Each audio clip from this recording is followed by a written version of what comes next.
ବୈଷୟିକ ଶିକ୍ଷା ସାମାଜିକ ସୁରକ୍ଷା ପ୍ରସଙ୍ଗରେ ଆଲୋଚନା ହେବ। ଏହାସହ ରାଜ୍ୟରେ ବେକାରୀ ସମସ୍ୟା ନେଇ କଂଗ୍ରେସ ପକ୍ଷରୁ ମୁଲତବୀ ପ୍ରସ୍ତାବ ଦିଆଯିବ।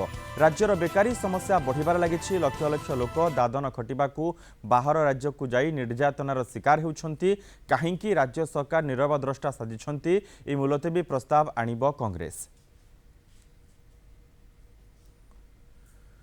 राज्य में बेकारी समस्या नहीं कांग्रेस मुलतवी प्रस्ताव आणिब और प्रश्नकाल में विभिन्न विभाग उपरे आलोचना हेबार कार्यक्रम रही। राज्य में बेकारी समस्या जेभली भाव रही ताकू नहीं कांग्रेस मुलतवी प्रस्ताव आण प्रश्नकाल में विभिन्न प्रसंग रही। किछ समय भितर विधानसभा आरंभ होगा जाउछि एवं वर्तमान समस्त सदस्य आसी धीरे धीरे पहुंचबारे लागिछंती।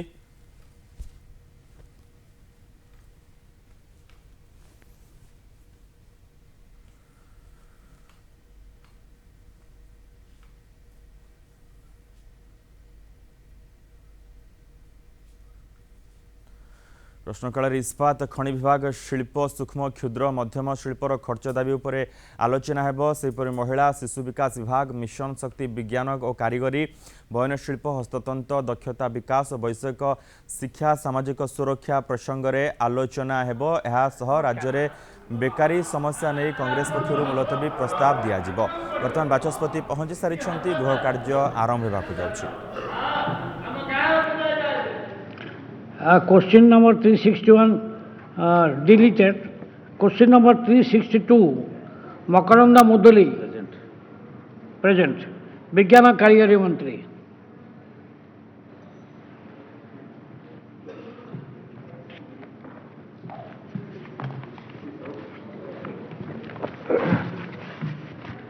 माननीय बाचस्पति महोदय गत 3 वर्ष भितर रायगड़ा निर्वाचन मंडली रे 31 जन गोबर गैस प्लांट हिताधिकारी प्रोत्साहन पाई। भारत सरकार के नूतन एवं नवीकरण मंत्रालय द्वारा प्रचलित new national biogas and organic manure program रे गोबर गैस प्लांट हिताधिकारी सुविधा रिहातिर व्यवस्था करा जायछि। जिलार थिबा ओडिशा अक्षय शक्ति विकास संस्था ओरेडा कर्मकर्ता एवं सेल्फ एम्प्लॉयड वर्कर एससीडब्ल्यू माने आर्थिक संबल थिबा दैनिक आवश्यक पड़ुता गोबर एवं गृह संलग्न जमी थिबा आग्रही परिवार मानकु चिन्हट करी उक्त प्लांट स्थापन निमंते आवश्यक वैषयिक परामर्श देता।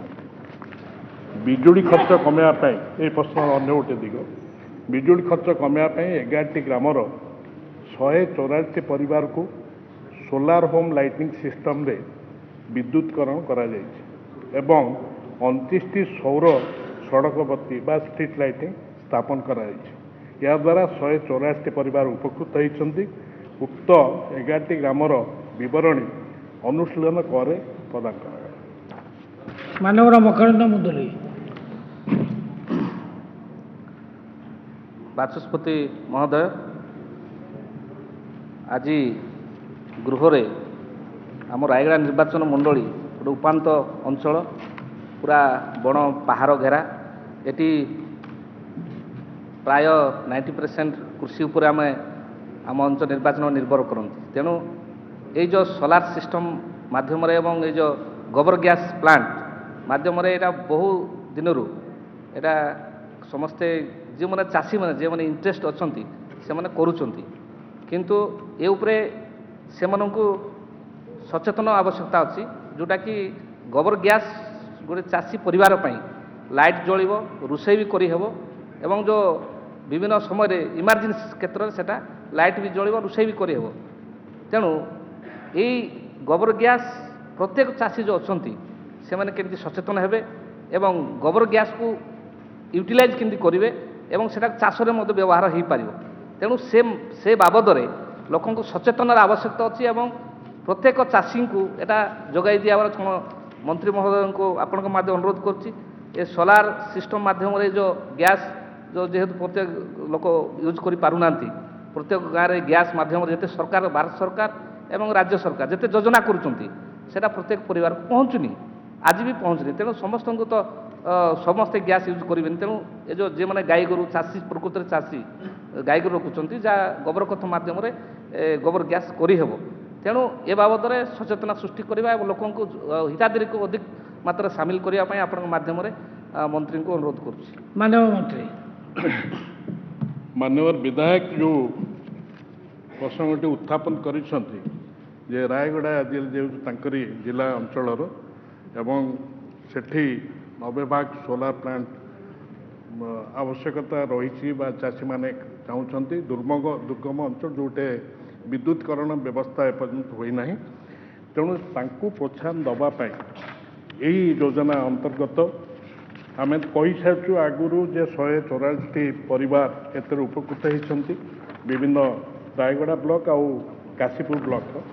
ବର୍ତ୍ତମାନ ଚାଷୀମାନଙ୍କୁ ପ୍ରୋତ୍ସାହନ ଦେବା ପାଇଁ ପ୍ରତି ଗୋବର ଗ୍ୟାସ୍ ପ୍ଲାଣ୍ଟ ଯେଉଁ 1 କ୍ୟୁବିକ୍ ମିଟର ପାଖାପାଖି 18,000 ଟଙ୍କା ଖର୍ଚ୍ଚ ହେଉଛି ଏବଂ ସେଥିରେ 7,500 ଟଙ୍କା ଚାଷୀଙ୍କୁ ରିହାତି ପରିମାଣ ଦିଆହେଉଛି 1 କ୍ୟୁବିକ୍ ମିଟର। 2 କ୍ୟୁବିକ୍ରୁ 6 ଘନ ମିଟର ପର୍ଯ୍ୟନ୍ତ ତାରା ଭାଇ ଟିକେ 2 କ୍ୟୁବିକ୍ ମିଟର ପାଇଁ 12,000 ଟଙ୍କା ରିହାତି ଦିଆହେଉଛି। ବାକି ସେଥିପାଇଁ କେତେ ଗୋବର ଆବଶ୍ୟକ ସେସବୁ ମଧ୍ୟ ଅଛି 25 କେଜି 50 କେଜି 75 କେଜି ଏବଂ ତାର ଯଦି ଗୋବର ଗ୍ୟାସ୍ ପ୍ଲାଣ୍ଟ ଖରାପ ବି ହୁଏ ତାର ମେଣ୍ଟେନାନ୍ସ ଯେଉଁଟା ପରବର୍ତ୍ତୀ କାଳେ ନିହାତି ଦରକାର ସେଥିପାଇଁ ବିଭିନ୍ନ ସ୍ୱେଚ୍ଛାସେବୀ ଅନୁଷ୍ଠାନ SWE ଏବଂ SIU ମାନେ ମଧ୍ୟ ନିୟୋଜିତ ହୋଇଥାନ୍ତି ଏବଂ 5 ବର୍ଷ ପର୍ଯ୍ୟନ୍ତ ତାଙ୍କୁ ଗ୍ୟାରେଣ୍ଟି ଦିଆଯାଇଥାଏ ଏବଂ ରାଜ୍ୟରେ ଏପର୍ଯ୍ୟନ୍ତ 2,44,553ଟି ଗୋବର ଗ୍ୟାସ୍ ପ୍ଲାଣ୍ଟ ପ୍ରତିଷ୍ଠା କରାଯାଇଛି। ଚଳିତ ଆର୍ଥିକ ବର୍ଷ ମଧ୍ୟ ଆଉ 1000ଟି ପ୍ଲାଣ୍ଟ ପ୍ରତିଷ୍ଠା କରିବା ପାଇଁ ଦିଆଯାଇଛି। ଠିକ୍ ଅଛି। ଅରବିନ୍ଦ ଡାଲି। ସ୍ପିକର ସାର୍, ମୁଁ ଆପଣଙ୍କ ଜରିଆରେ ମାନନୀୟ ମନ୍ତ୍ରୀ ମହୋଦୟଠୁ ଜାଣିବାକୁ ଚାହେଁ ଏଇ ଯେଉଁ ହିତାଧିକାରୀ ଚୟନ କେମିତି କରାଯାଏ ଏବଂ ଏମାନଙ୍କର ଯେଉଁ ସବସିଡ଼ି କଲା ପରେ କେତେ ଦିନ ଭିତରେ ସେମାନେ ସବସିଡ଼ି ପାଆନ୍ତି? ଆମେ ଏଇ ଯେଉଁ ଯୋଜନାରେ ଆକ୍ଚୁଆଲି ଇଏ ଯେଉଁ ଏଠି 2ଟି ଯୋଜନା ଏଥିରେ କାର୍ଯ୍ୟକାରୀ ହେଉଛି ଯେଉଁ ସୌରଶକ୍ତି ଇଏ ପାଇଁ ସିଏ ଅଲଗା ଜିନିଷ କିନ୍ତୁ ଗୋବର ଗ୍ୟାସ୍ ପ୍ଲାଣ୍ଟରେ ହିତାଧିକାରୀମାନଙ୍କୁ ଯେଉଁମାନଙ୍କର ଯେଉଁ ଅଞ୍ଚଳରେ ବିଶେଷ କରି କନଭେନ୍ସନାଲ ଏନର୍ଜି ଇଏ ନାହିଁ ବା ଗୋବରର ଯଥେଷ୍ଟ ଇଏ ରହିଛି ସେଠି ପ୍ଲାଣ୍ଟ ପ୍ରତିଷ୍ଠା ହୁଏ ଏବଂ ସେଥିପାଇଁ ବେନିଫିସିଆରିଜକୁ ମଧ୍ୟ ଆର୍ଥିକ ବ୍ୟବସ୍ଥା ଦିଆଯାଉଛି ରିହାତି ଦିଆହେଉଛି ଯେଉଁ କଥା ମୁଁ କହୁଥିଲି ଏବଂ ଓରେଡା ଏପର୍ଯ୍ୟନ୍ତ ଓରେଡା ହେଉଛି ସେ ଯେଉଁ କାର୍ଯ୍ୟକ୍ରମ ହାତକୁ ନେଇଛି ବର୍ତ୍ତମାନ 1984 ମସିହା ଠାରୁ 2019 ପର୍ଯ୍ୟନ୍ତ ମାନନୀୟ ବାଚସ୍ପତି ମହୋଦୟ ପାଖାପାଖି 2,44,553ଟି ବାୟୋଗ୍ୟାସ୍ ପ୍ଲାଣ୍ଟ ହେଇଛି। ଚଳିତ ଆର୍ଥିକ ବର୍ଷ 1000 ଲକ୍ଷ୍ୟ ରଖାଯାଇଛି ଏବଂ ହିତାଧିକାରୀମାନଙ୍କୁ ଯେଉଁ ଅଞ୍ଚଳରେ ବିଶେଷ କରି ଆର୍ଥିକ ଦୁର୍ବଳ ଶ୍ରେଣୀର ଲୋକଙ୍କୁ ଏବଂ ତାଙ୍କର ଆର୍ଥିକ ଅବସ୍ଥା ବିଚାରକୁ ନେଇକି। ମାନ୍ୟବର ଡକ୍ଟର ନରସିଂହ ସାହୁ।